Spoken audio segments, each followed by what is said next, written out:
This is another easy one. This is a succulent. This is the devil's backbone. I'll tell you how I got this plant.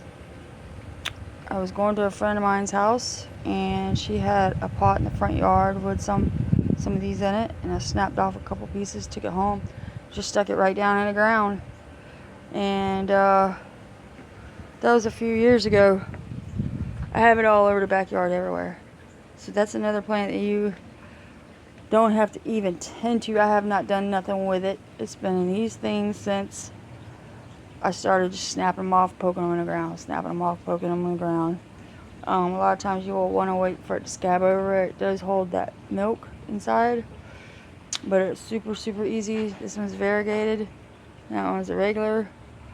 Super easy, and it does get pink on the ends also, like most cactus and succulents do.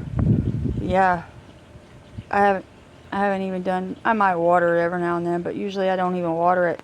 You don't have to.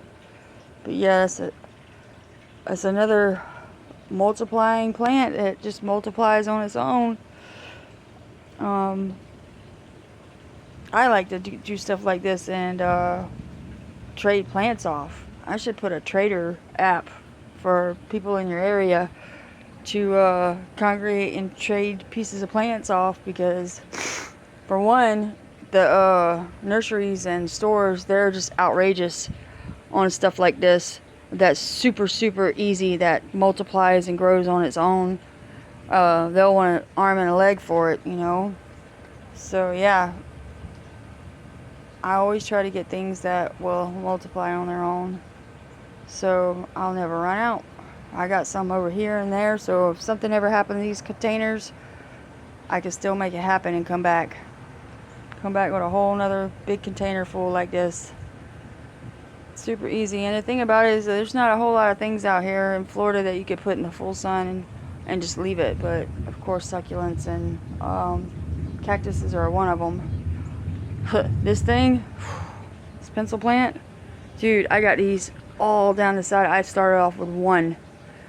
I got them along the back line of the fence. There's one back there on the side of the house. They're all down the side of the house. These things are everywhere in my yard from one.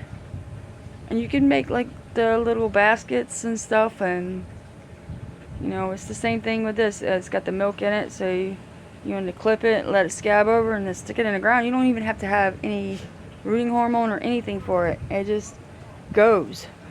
Same with the devil's backbone. It's the same thing.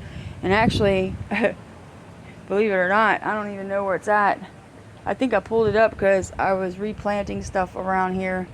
But I took this and spliced it and put it together and taped it up just to see if I could do it, and it worked. It's super easy to do that with cactus and succulents anyways, to put them together and graft them.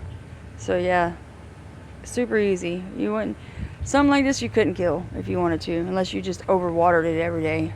But yeah, when I buy plants or try to get plants, I always try to get something that's gonna multiply all on its own. Like that down there, I don't even know, Monstera, some kind of Monstera vine or something.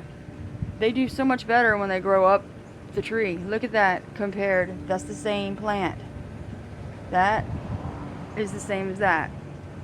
And then those right there,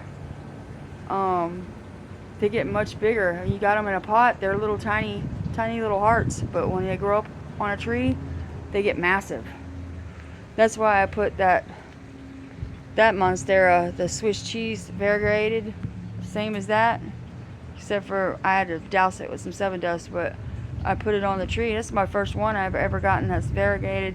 I put it on the tree, so I'm gonna see how big that thing can get. I have a regular one of these over there that's massive. I mean, the leaves on them are massive, and it's not growing on a tree, it's just growing across the ground.